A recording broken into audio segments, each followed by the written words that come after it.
Hello and welcome on 360 Sport on Trust TV. I am Adeni Ajishafe. We'll be starting on basketball. Well, we know what the Dtigers did, at least in the third round of qualifiers over there in Kigali, Rwanda, where they were able to defeat Uganda. They walked over Mali and they lost to Cape Verde in their first game. Now they will be battling against multiple AfroBasket champions in final qualifiers. That has to do with some of the in Group E, where they'll be playing against Angola, Cote d'Ivoire, Guinea, Cape Verde, and also Uganda. Although they won't be facing Cape Verde and Uganda, they'll be facing only Angola, Cote d'Ivoire, and Guinea. Those are the three nations that Nigeria will be facing. But it's going to be a big one because Angola, we know how good they are when it comes to basketball. Cote d'Ivoire, there are no pushovers, and also Guinea.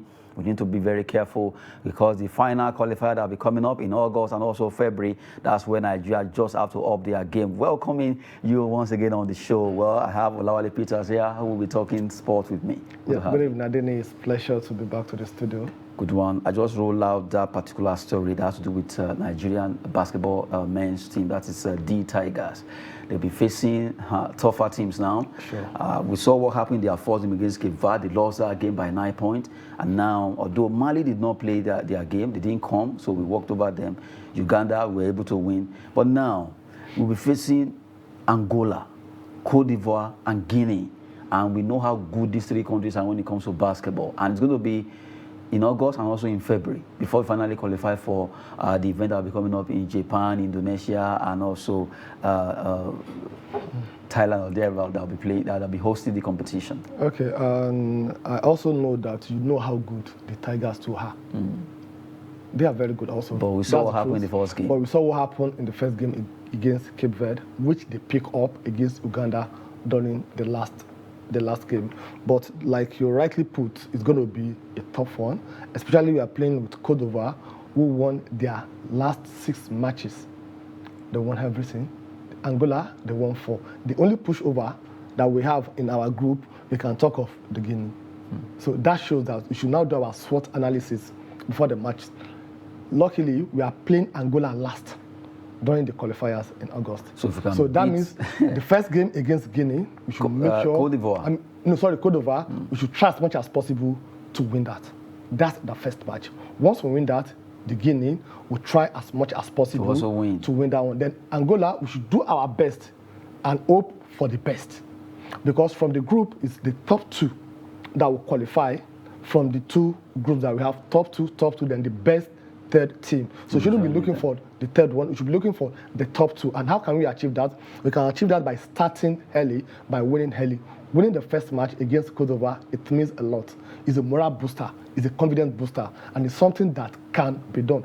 Despite that, the Cote d'Ivoire also, they are very, very, very, very, very, very good. But we too are good equally. The way we are scared of them, that's the same way they are scared of us also. So technicality, we should just look at what we need to do, what the matches that we've played, especially against the Cape Verde, to look at our chances, where we missed it, where we wasted the point.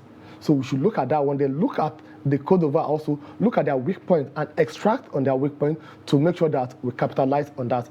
I have no doubt, though they are starting very late because of the issue we have with the Nigerian Basketball Federation, that they went on suspension, later they brought them, so they didn't have the adequate preparation before their match against even Cape Verde.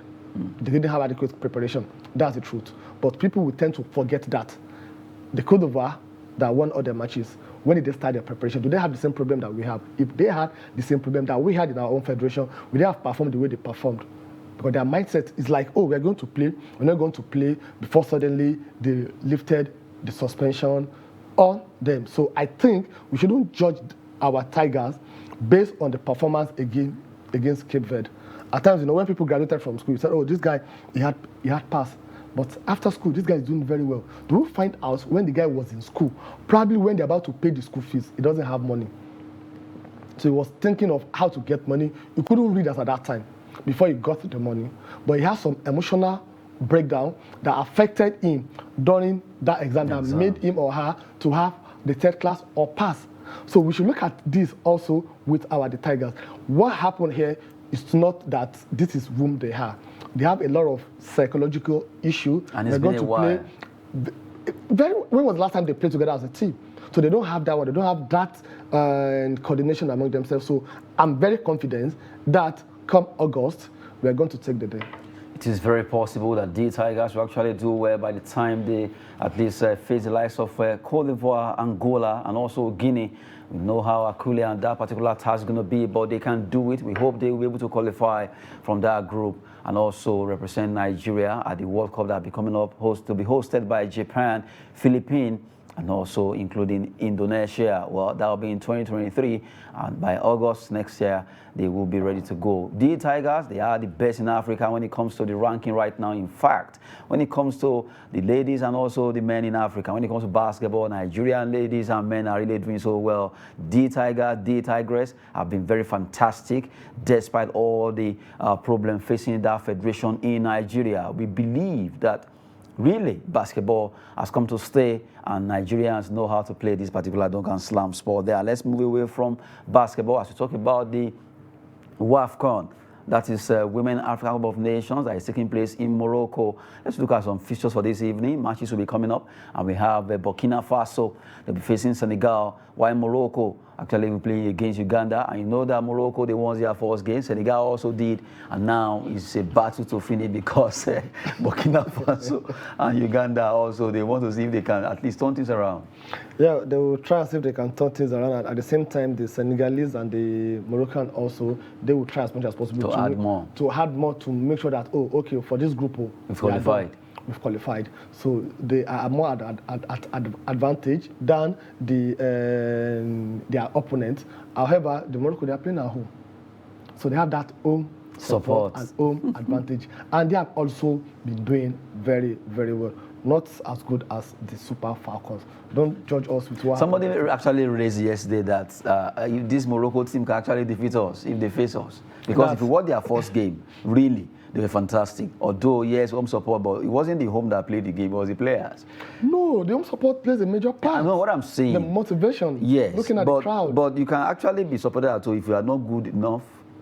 All the home support will not go well. Okay, now, Nigeria... Because all the 9 competitions that we've won, some countries actually hosted it and we defeated them. That is exactly where I'm going to. So it's not about because what we played yesterday, that is actually the true picture of Super Falcons. Some things just went wrong. No, we shouldn't just... You can't be getting it right all the time. And I'm very happy the way we started. We started on the wrong foot. We started wrong. And it's always at least very better. Okay, let's look at the just concluded AFCON. The Egypt, we beat them. They started wrong. It got to the final. And they got to the final. What about we? We at least we played and we played quarterfinals. So that's how it was. The fact that they started wrong, we lost our first match. And we didn't lose to Burundi. We didn't lose to Botswana. We lost to one of the best in Africa. A country that has beaten us twice, back to back, before this meeting. So it's not about maybe we didn't do very well. We did very well, but it is not enough, and we need to up our game. So for their match, I see both the Senegalese team and the Morocco team winning their match tonight to qualify for the next stage, because they need to really seal it that, oh, okay, we are here to do what? Not only to win, because everybody now wants to win this AFCON. Is it the birthright of Nigeria? From 11 times, nine out of 11. That's A1 asterisk. It heck. So at least let's try them. Exactly. So that's what most of them will be banking on. So, and I'm sure they want to consolidate on their first win to make sure that they win tonight's match also. We're waiting to see what's going to happen concerning those games. Burkina Faso, Senegal, Uganda versus Morocco, the host nation. They'll be getting a lot of support from their fans who will be shouting, at least supporting them with some claps and also drums to see them winning that game. They are a good one for those games that will be coming up this evening. And for Super Falcons, well, just put that yesterday behind you and move forward. Let's see what you'll be doing against Burundi and also Botswana. Let's believe that it was a fluke. Yes, let's accept it that way. It was a wrong foot to start with. But in 2018, We actually lost against South Africa by a lone goal. Later on, got to the final of that competition, and we were able to win via penalty shootout. So same thing can say happen this time around. Maybe it's a good omen that is coming that Nigeria, the Super Falcons, can actually get their acts together and play well in their remaining games, and eventually they can make it the La Decima that a lot of people have been looking at. Maybe it's going to happen. But starting with that particular game, well, it is very possible that things can change. Now we move to talk about CAF. Recently, CAF made a particular decision talking about announcing that Tanzania will be holding the Super Cup, but now they've actually reversed that particular decision, that it was a mistake from CAF Supremo, Patrick Motsepe, who actually mistakenly announced Tanzania as, as the host of Super Cup final. Well, Tanzania will be the place where they hosted the AGM, inaugural meeting, and well, for maybe I guess it's used to Tanzania as a name. They mistakenly mentioned Tanzania, but really Morocco will be the host of Super Cup, and it's going to be between their two clubs, yes. Casablanca, Wydad Casablanca, and also RS Berkane. The two clubs will be playing because they won CAF Champions League and CAF Confederation. Okay, when the announcement came that it's Tanzania that will be hosting, and I asked a question that I don't understand. We have two teams from the same country that will be playing the Super Cup final, and they will now take it to Tanzania. So does that mean that you want everybody in Morocco to leave Morocco and go to Tanzania? Sincerely, to be honest with you, it doesn't add up. If you have two different clubs for two different countries, you can take it to Tanzania, because that's going to generate a lot of revenue. The Club A, let's say, from Nigeria, Club B from Egypt, the Tanzanian citizen also, three of them will converge at the stadium, and more revenue will come in. But when you are having the two clubs from Morocco, and you're not asking them to go and play the final in Tanzania, I was like, you're automatically taking the joy away from the Moroccans. Yes, but if you stage it and if you look at the pitches they've been playing this, it's standard. Seriously, it's marvelous. It's standard. So I think from the way it is, Morocco can actually host the World Cup. That's what they've been bidding FIFA for. World Cup. They've been bidding for it. They can, and I'm sure they will not stop until they get it. Because they have all the infrastructure, they have all the facility, they have all what it takes to do it. But the politics. Well, really, if you look at Africa, aside South Africa, we know there are some countries that are really, they are kind of European-like or westernized when it comes to infrastructure. Sure. Because Morocco, South Africa, Algeria, Tunisia, even Egypt. Let's not put Nigeria yet. No. It's not as if we cannot. We can, but my fear. Do you remember that Junior World Cup? Let's not go there. I remember one match that involved Brazil and which country they took. The light went off. So that's what, that alone, I'm not putting Nigeria, to be candid. I'm not saying we cannot do it. We can if we want to do it. We have the money. We have everything it takes to get those infrastructure in place. But two things that come to my mind is, after the tournament, what next? Those infrastructure will just go moribund, nothing to maintain it. Nobody will, look at the MQ Abela Stadium here. That was just renovated up to 6-7 months ago. Let's look at the Games Village. Look at what is happening there. And then, everything. Aside that, what if we are playing and they say, okay, we scheduled this particular game for night, and oh my goodness, some players that have never seen darkness in their life, the next thing, they just saw darkness. What will happen? They'll be shouting. No, it's part of the game. It's part of the game. So let's not include Nigeria. Okay, so I think it's also the politics that's involved that is making Morocco not to win the bid for now. But I think they should not relent.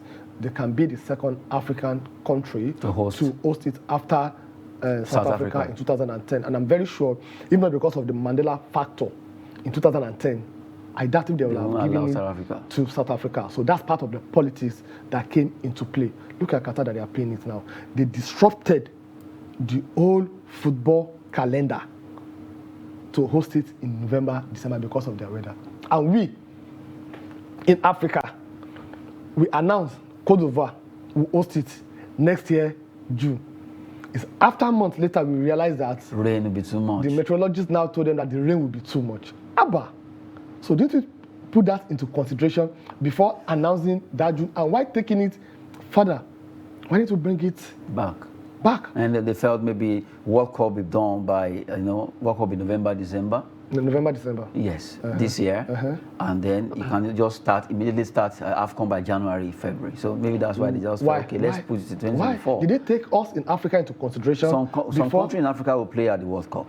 And immediately they come back, you wanted to start AFCON. It will look... Maybe that will be the opportunity for Nigeria to read the game. It will be tiresome. Okay. If they can't do it January, February, I agree with you. But these same players they're talking about, that they will play the World Cup November, December, they'll go to their club and start playing from January.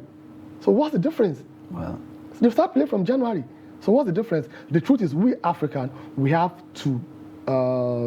let's just celebrate ourselves. We should let them know that we are not inferior to them. Sincerely, especially to European League. We shouldn't be doing that. We need to really work on that one. So a very good one. Let's see what will happen.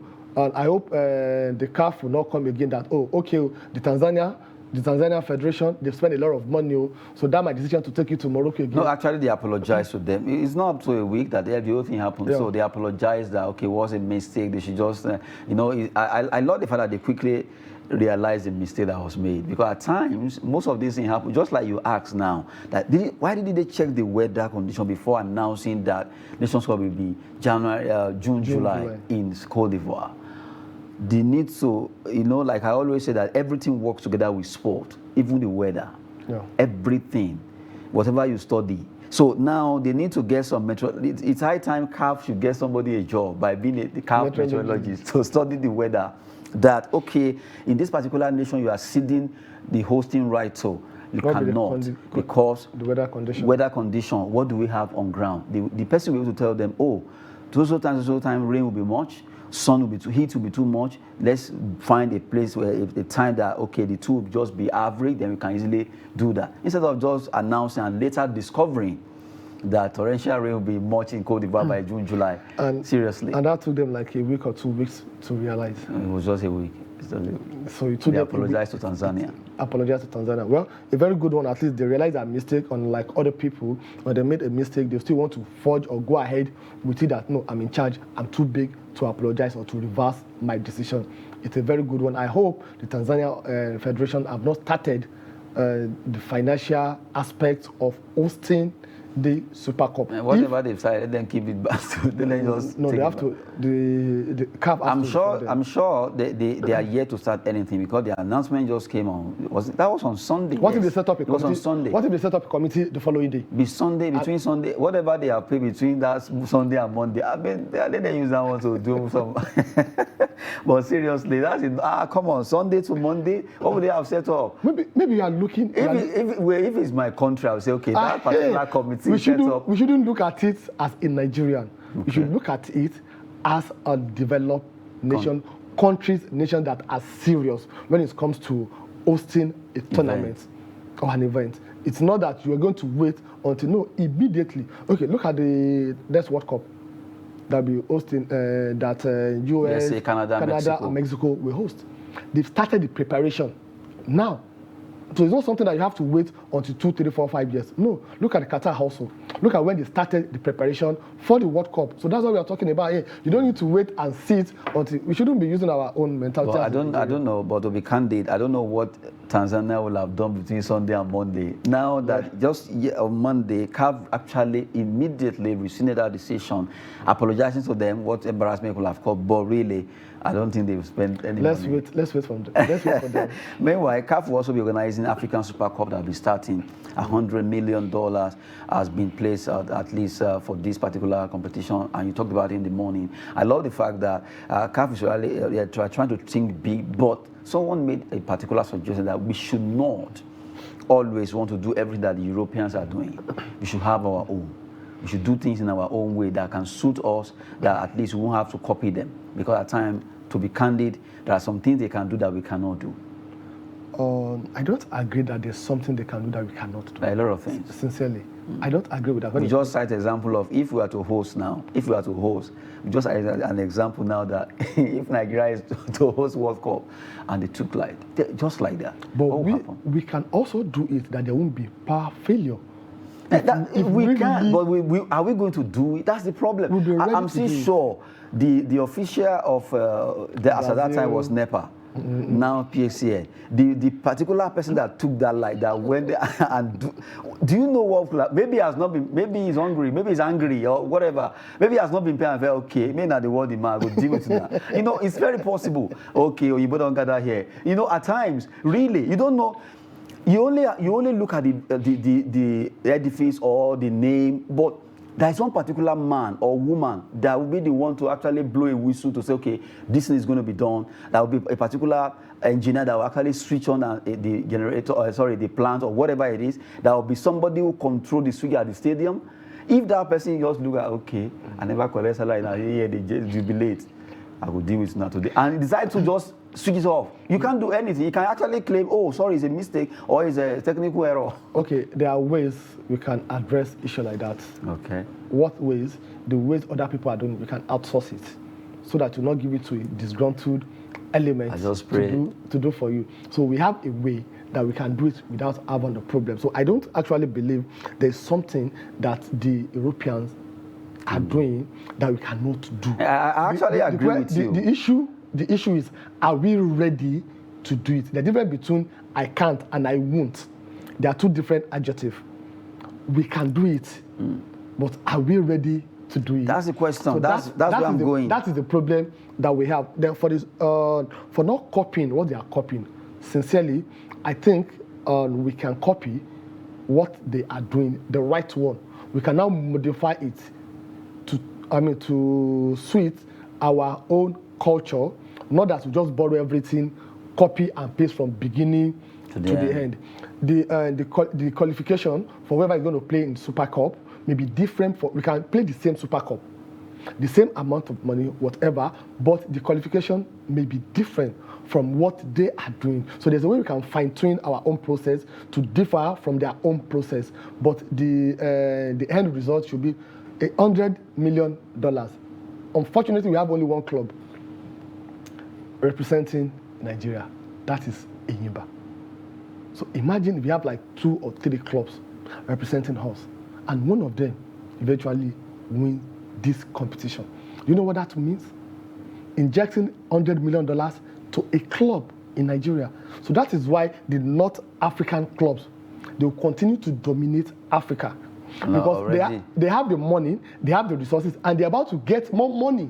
And if care is not taken already now, he's already going to North Africa. Definitely, because they have the money, they have the facility, they have the infrastructure, they have the maintenance culture, they have everything to win this. So they are above us, and they're going to get additional $100 million to do what? To equip themselves. So when are you going to do this? Well, hopefully, maybe this amount of money mentioned can actually at least spur Nigerian team to action to play better. Who knows if they can win it? Or maybe it will be Enyimba, any other team that could be able to scope it. Well, we wish them all the best. Has been talking sport here on the show 360 Sport on Trust TV. Before we go quickly, let's run through some transfer stories where Tottenham Hotspur are eyeing Barcelona forward. Memphis Depay has been with them for a while, and now they want to get Tottenham actually want to get him away from Barcelona. They want him to join them over there in London. If everything goes well, Depay will be moving from Barcelona to Tottenham Hotspur. And the last one has to do with Bayern Munich. Bayern Munich joins Chelsea in a bid for Matis de Ligt of Juventus, where he has been a player that Chelsea has been running after. But now that the giant from Germany, the Bavarians, they've joined the chase for de Ligt. The way it is now, I don't know if will he be joining Chelsea or Bayern. Chelsea also, they are giants of England. I know, but you didn't put that giant of England. Giant past giants. Giant past giants. Okay. Because now we know how gigantic Bayern is in Germany and also in Europe. And therefore Chelsea now, they drop a bit. So that's why giant. Okay, if you're talking about in Germany, it's a farmers league, sincerely. Okay, farmers league, and they'll be able to win the Champions League. Farmers league, they'll be able to show their class. Chelsea have done that. Yes, I'm only saying no. As you call Chelsea them, won it last year. You call them farmers league. Yes, in Germany. I'm only trying to say if we call them farmers league, I've never seen any team now that want to face Bayern, they will not think twice. Nothing we want to face Chelsea. No. Chelsea, with all truthfulness, Chelsea dropped. We know they dropped. Everybody dropped. Bayern, the reason why I say giant past giant, which you know, really, Giant past giant. But this same for now, this same giant, Chelsea are scampering around to see, okay, who are we going to buy? Some players are even avoiding Chelsea. Some are running away. Just like the way you used to attack Arsenal. It's time for you to get that. No. Let's just lay the facts on the table here. A lot of people also are running away from Bayern Munich. Lewandowski. He has already, his case is like, I've achieved everything, I just want to go. It's not as if he's scared of, he's not running away because they are not performing. Not that he has achieved everything. The game is not competitive. It has become monotonous to him. And that's what I'm saying. I'm winning it every time. Year out. Then is it every time that Chelsea win EPL? Not every time, but for every year they win the trophy. It's very obvious that Bayern, if they don't win the Bundesliga... Do you have anything against Chelsea fan? I don't. I want to let them know. Oh my goodness. Like the way you are attacking them. I should have asked that question all this while. Do you have anything against Arsenal? Arsenal, they're my favorite team, but they need to buckle up. They're my favorite team. They're my favorite Arsenal team. Because they play. There's no time you watch Arsenal and you don't enjoy their game. Arsenal fans, please don't be deceived. It's just saying this to pacify the fans out there, because I know that one day an Arsenal fan will just take a stick and run after you because of the way you attack their team. But really, we know how Bayern are formidable for now. Chelsea are not as formidable as they used to be. So we just hope that, we don't know, Martins Deli may just have his own interest. You know, at times, clubs will come for you, but you have your interest. Maybe it's Chelsea or it's Bayern. Maybe he likes Chelsea, he might decide, okay, I'm going to the Blues. But actually, he made a statement yesterday that it's open to both clubs, either Bayern Munich or Chelsea. And to be honest with you, I think it's better for him to go to Chelsea than Bayern Munich. That's the truth. What do I mean? He has a lot of future ahead of him. The Chelsea currently right now, they don't really have anybody at the back. So they need him more than Bayern Munich need him. But unfortunately, like I said in the morning, Chelsea, they are welcome to the owners, American owners in Premier League, where they prioritize revenue, income above trophy. I won't be surprised if Chelsea goes 2 seasons without winning a trophy, but they are making more money. That's why you see the likes of Ronaldo being linked to Chelsea. Not because he wants to go there to win a trophy for them, but because of the money that Chelsea will get by signing him. But indirectly too, you're happy because you know if you come, you had an impact. At least you guys can win something. Well, that will be it. No time again. That will be it. Indirectly, I know Chelsea fans are happy. Make Ronaldo come over.